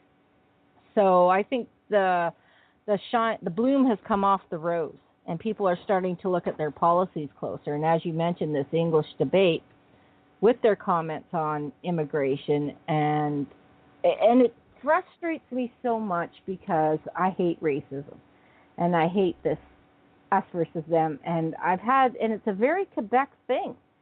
They don't like outsiders, and I don't know how much color of skin plays into that, or if it's just like the English-French thing. But you have to fight it all the time in offhanded comments you hear when you're out there, or, I've had to snap at even my own partner for saying something stupid.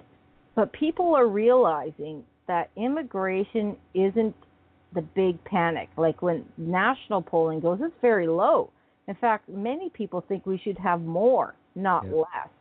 And this is where CAQ has missed the boat. They thought they were going to eat the PQ's lunch by appealing to this demographic and strengthening their position. But in doing so, they alienated youth, Anglos, women, and employers. And I think that's going to hurt them. I think if they manage to lose this, that will be the key thing that did it. Well, the thing I like about Quebec politics is when there's opposition, like when an issue like this, the immigration stance of the Coalition Avenir Quebec, every other party is dead set against it.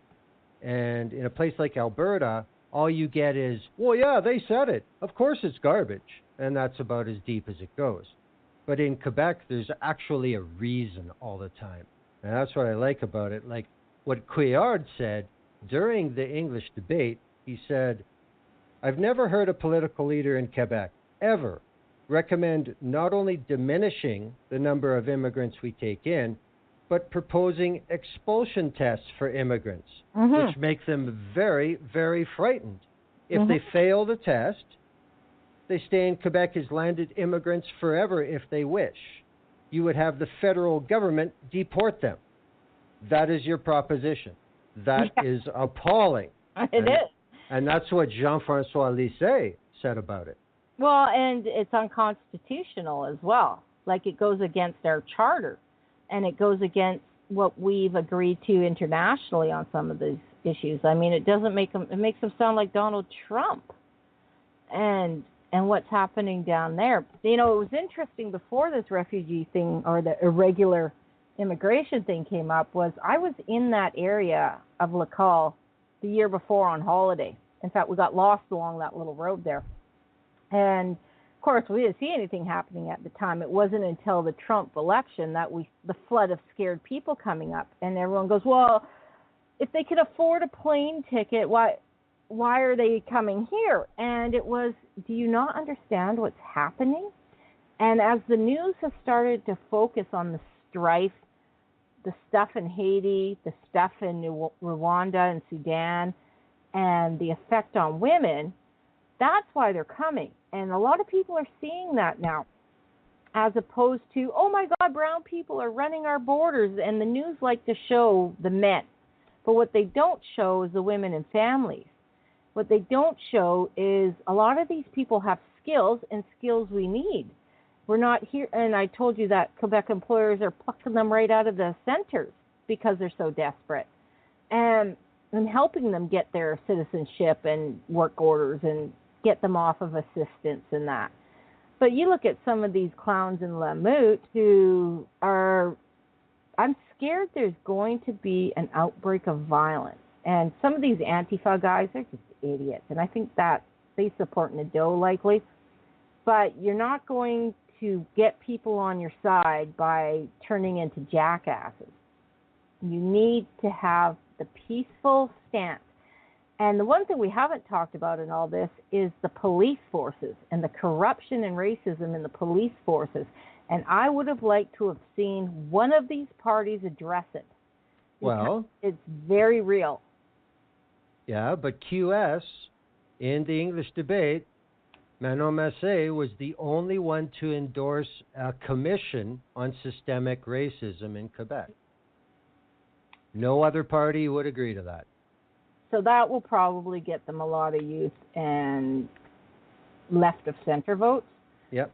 But again, they're polling 15%. They'll probably get a good number of seats. So it will be good to see them in the National Assembly and keeping some of those other parties honest, right? But we know, and one thing I've also not heard a lot about is First Nations. And the First Nations have seen the brunt of that racism up north as far as missing and murdered Indigenous women go, and assaults. And we've had 2 recent deaths. One of them, though, I'm not going to put on police when the guy tries to take a gun and escape, right? Like, okay, maybe they could have shot him in the leg, but when you're in that heat of the moment stuff, your aim's not great. And I'll tell you a lot of those guys don't have great aim to begin with. They don't get a lot of target practice. But, so yeah, that was the interesting thing, is the systemic racism in the province of Quebec, and it's everywhere. And that is unfortunate. And I think the only other place it's worse is either in northern Ontario or the outskirts of Alberta, in the rural areas of Alberta. In the third debate, immigration and the CAQ was still a target for the other leaders. Mm-hmm. But Legault responded with the I don't know. It seemed like a very weak, very textbook reply that took it partisan now when he said his policy is not a question of expulsion. The only people I want to expel are the Liberals. Like, seriously? I caught that too. And I'm like, and this is what bugs me on the Conservatives at a federal level too. It's all about getting rid of the Liberals, the big bad Liberals. And that's not a policy. That's an ego-driven fantasy. It's like, what? We will vote for you if you give us the policies, and the Liberals will be out anyways. You don't need to say we're going to expel them, because that doesn't work. And the reason that doesn't work is many people like what parties do. They might not like all of what parties do, or they might not like a leader. But when you focus your whole being on just saying, I'm chasing power, I don't want the other guy in power, I want to be in power, and you're not providing any benefits, values for voters, they're going to ignore you. Well, that comment was in response to what Couillard said in the third debate, that the way he saw it, the position on immigration was not wanting to expel citizens, but expelling people is okay, which has a very nationalist overtone to it, and that's good politics. I congratulate the Premier on using that, but for Legault to respond to that with, I just want to expel Liberals, like, are people supposed to chuckle? I don't know.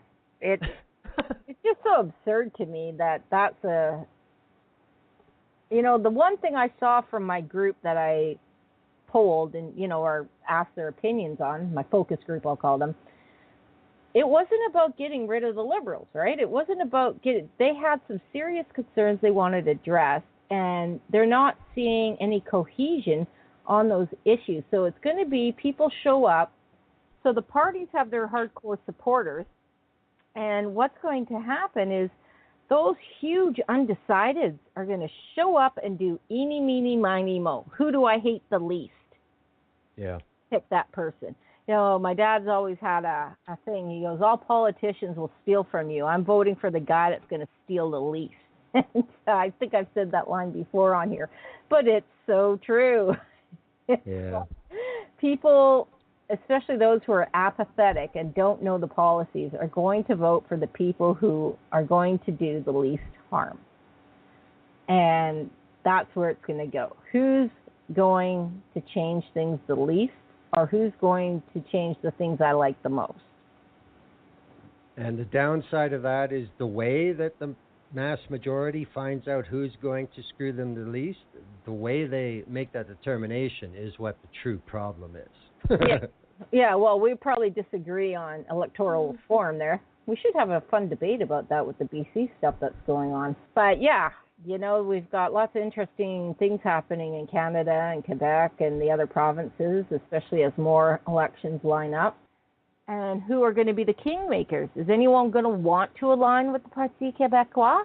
Or Quebec Solidaire is going to be the one brought to the dance? And, or some lackluster independent guy gets in and he's like, woohoo, The question I have is if you are Legault or Couillard and say you are 10 seats short of majority, and you either go to the PQ that is in the 20s, or you go to the QS that's got 11 or 12, exactly what you need. I would see them going to the QS over the PQs, because if they go over to the PQs, that's going to rot them. I mean, this was the same thing Weaver faced with the BC Liberals, right? Even though the BC Liberals have a healthy contingent of federal Liberals, he knew that his group, or the people who support him, would have busted a nut if he went with the Clark Liberals.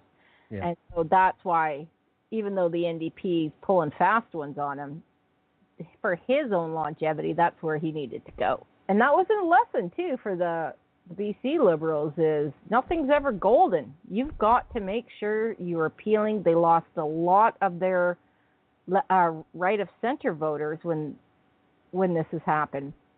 So I think with New Brunswick and what might happen in Quebec is people are seeing they have options. They're forcing their parties to have to either work together or come down from some policies and move more to the center. And it's all about being in the center now. And as a centrist, I find it amusing. As a, I hate to say I'm a liberal, right? Even though I supported liberals mostly because of the range of policies that appeal to me. It's not about being a diehard liberal for me, because I have ventured off to the NDP and Reform before. A lot of people now are tribal, and this is in the splits in the fringe parties, like how Maxime Bernier, like, is that any effect here in Quebec? Who is he supporting? Is he going to race votes? Is he going to make any kind of difference in the province and where people are thinking about their votes? And that's a very bizarre situation. Well, I think that the CAQ membership lists are of great interest to the People's Party of Canada. Mm-hmm. But as far as Max doing anything for Legault, no, I don't see it at all. Yeah. Oh, well. Well, I have to ask you now, Polly. Monday, October 1st, is the election day, less than a week away. What do you see happening? I see a minority liberal Couillard government, and I think voters are going to coalesce around the strong and steady. They may even eke out a majority if they can get out their vote. Well, I can't say that's out of line considering polling continuing to move every day, and there doesn't seem to be any outlier to the polling. They all seem to be pretty much playing the same tune.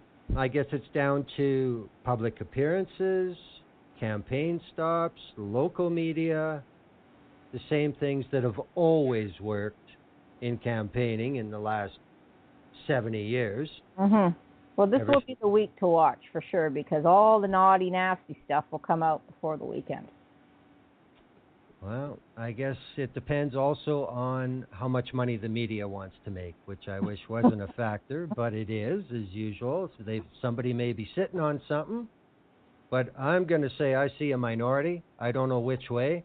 I am more interested in how the third and fourth place parties do, because they're going to have a lot to say. And this is 125 seats, not 49 like New Brunswick. And the other key aspect we're not looking at is how will this affect the federal election next year? Everything's related. Damn it. Well, thank you very much for your time and your insight on Quebec. I guess we'll have to see whether we can talk about this like we knew what we were talking about, or we'll just kind of forget about it. Well, I'm always happy to come back and argue some more. Thank you very much. Goodbye. All righty, there we go. Politics on the Quebec election. Got a few things to fill in what's left. Now, right at the end there, we're talking about seats and, what could happen in a minority situation. There is something very different about the National Assembly in Quebec with the number of seats. It's legislated. It's legislated at 125. And considering the way everybody else does it, seats should grow with population. And Quebec's not doing that. And there's starting to be some serious questions about whether this is good or bad. I'm going to refer to something that came out from the IRPP policy options. Just earlier this year, there was a mandated change in the ridings in Quebec boundaries. Remember, the number can't go up. All you can change is the borders. So it's very different. But this came out in April of 2017. And it said, electoral map changes in Quebec favor rural voters over urban ones and dilute effective representation in the province. And they said, so this, when they say last month here, this would have been March 2017. Quebec's Electoral Representation Commission, the ERC, under the mandate of the province's Election Act, proposed alterations to the provincial electoral map. Among the several changes listed, the ERC recommended the absorption of Montreal's Sainte-Marie-Saint-Jacques riding to rebalance the growing electoral deficit between the island of Montreal and its fast-growing suburbs. But met with strong opposition, the ERC soon abandoned that idea, reverting to the previous proposal to merge the ridings of Mont-Royal and Outremont. Now these residents in those neighborhoods are angry. Montrealers believe they have been hit particularly hard by the reduction of the island's seats, and they're not wrong.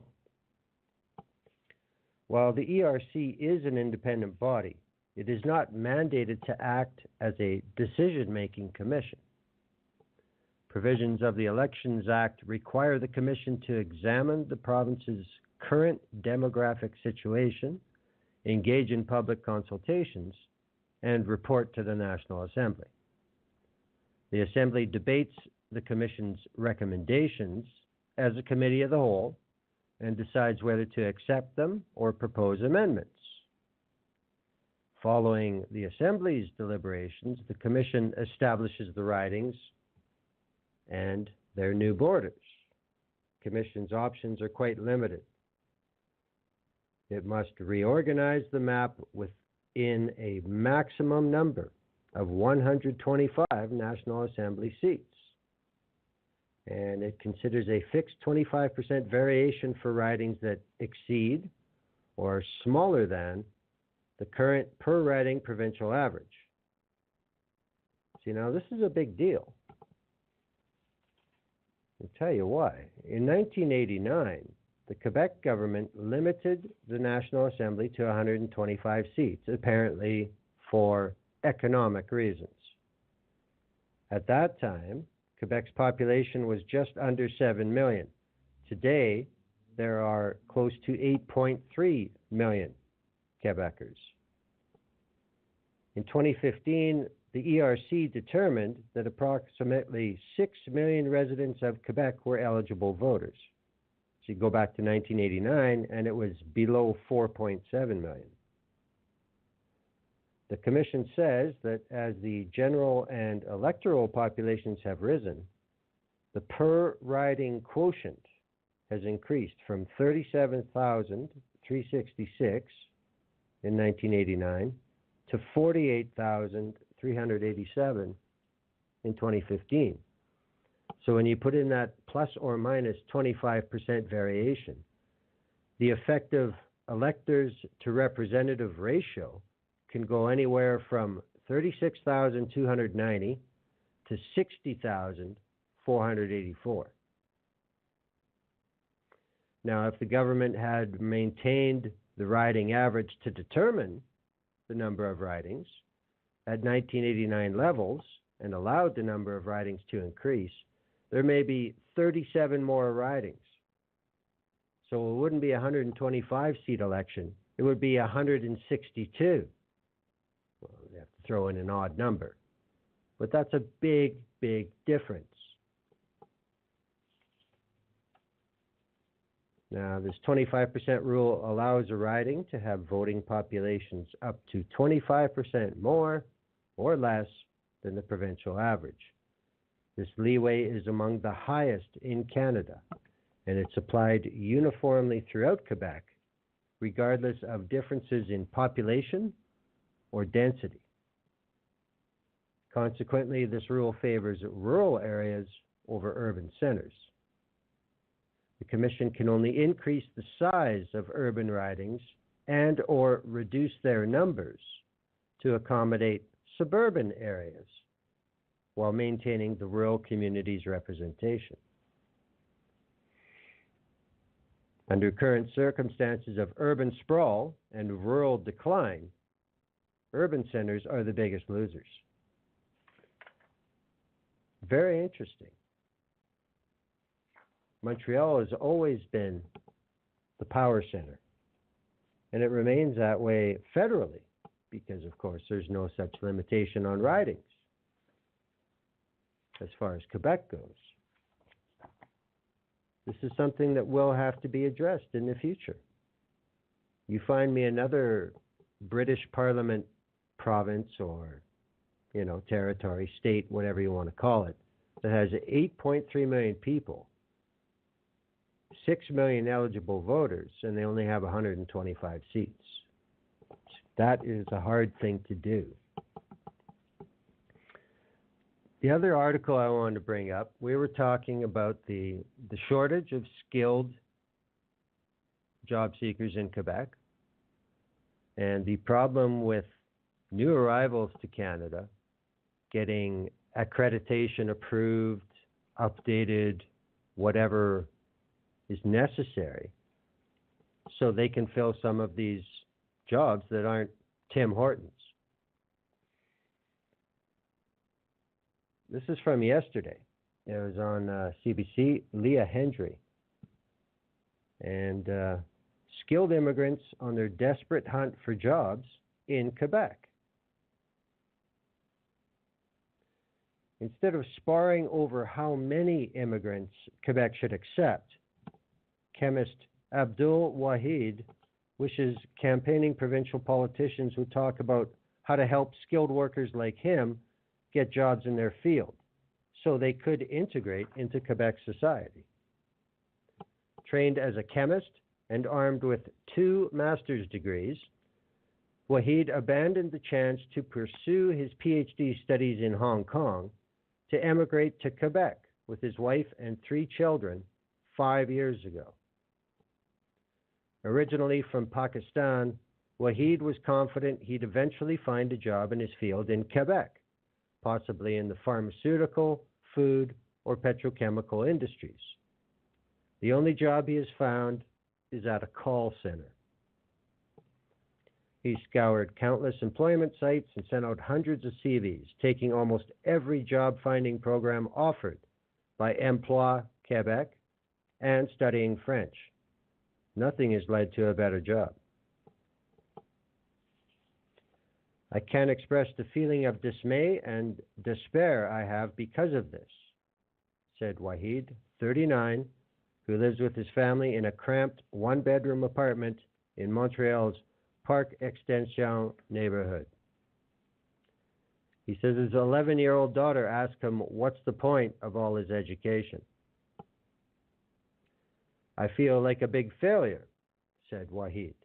I didn't come here to live this kind of life. Now, Quebec has an estimated 90,000 unfilled jobs, and municipal leaders, business, and employers groups have called on the province to accept more immigrants to fill them. But immigration has become a political hot potato in this provincial campaign, with Coalition Avenir Quebec making cuts to immigration a key plank in its platform. Both the Liberals and Quebec Solidaire say they'd maintain the current quota, about 53,000 a year. The Parti Québécois says it would let the Auditor General set the number. Going to jump in. I have no idea what that's supposed to mean. Can you imagine what the Auditor General is thinking? They want what? What the fuck are we going to do that for? The CAQ wants to slash the number of immigrants by 20% until Quebec assesses the effectiveness of its programs at retaining and integrating newcomers. CAQ leader François Legault says far too many immigrants don't stay in Quebec, citing immigration ministry statistics that show 10 years after their arrival, more than a quarter of all immigrants have left. A more recent Institut du Québec study, released last week, puts the immigration retention rate at 18%, behind Ontario, BC, and Alberta, but ahead of the Atlantic provinces, Manitoba, and Saskatchewan. The same study shows that 58% of immigrants arrive without a working knowledge of French, making it difficult for them to integrate into the workforce. Now, Legault has seized on that point, vowing to compel recent arrivals to take a French exam and a values test within 3 years of arriving in Quebec. and to refuse to issue those who fail with a Quebec selection certificate, which immigrants need to apply for permanent residency. The PQ says immigrants should have a sufficient knowledge of French and Quebec values before arriving in the province. PQ's got some screwball statements on this topic. The political debate is unsettling for many newcomers. All of them are fully aware of the importance of French, says Luis Miguel Cristanco, the director of Bienvenue à Quebec, a welcome center for new immigrants and refugees in Montreal's West End. As he speaks, 2 French classes are underway, one for Chinese-speaking seniors, the other for refugees, foreign students, and temporary workers who hope to stay in Quebec. Ultimately, Cristanco says, some are forced to quit French classes because they have to get jobs to support their families. He believes the government has to find more ways to offer French language training beyond the classroom. You need to make French accessible in every single corner, he said. Learning a language is about living a language.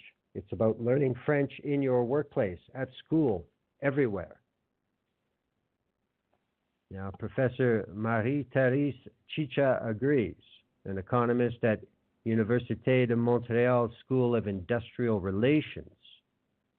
Professor describes Quebec's efforts as fragmented and underfunded.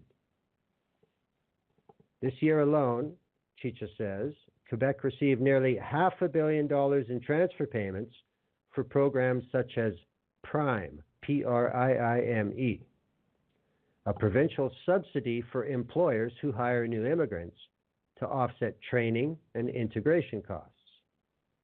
Last year, that program helped fewer than 1,500 immigrants. $500 million, 1,500 immigrants. That's small compared to the number of immigrants who arrive in Quebec and are highly skilled. Now, the CAQ points out that the unemployment rate is 15.8% among immigrants who have been in Quebec for 5 years or less, which is nearly 10 points higher than the general population. However, Professor Chicha points out one of the highest levels of unemployment is among North African immigrants from Algeria, Tunisia, and Morocco, who all speak French fluently. There are other obstacles, she said, namely discrimination.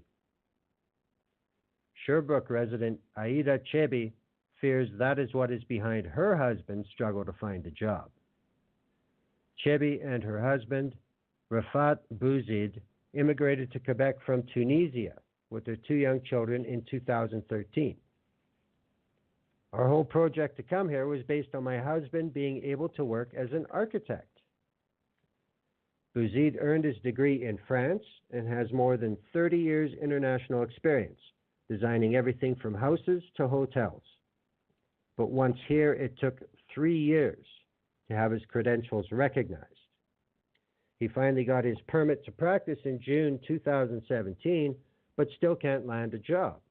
He's had only 1 interview, where he was told at 56 he was too old. Without a doubt, their origins are behind these refusals, said Professor Chebi. The families had to borrow money to make ends meet, and Bouzid has taken small jobs as a cleaner. He's wrapping up a master's degree in biomechanical engineering. That's his wife, Chebi, is wrapping up a master's degree in biomechanical engineering and will soon be looking for a job herself, but she's bracing herself for disappointment. I'm prepared to leave Quebec if I'm offered an opportunity elsewhere. We moved here to have a better life, and that starts with jobs. Well, there you go. So that just shows you how screwy the CAQ stance is on immigration at this point in time in the Quebec economy. They vote on Monday. We'll see what happens. Next week, have no idea, couldn't tell you what else is new. Thank you to Politics for tonight's talk. Quebec votes. Has the playing field changed? Pas tellement.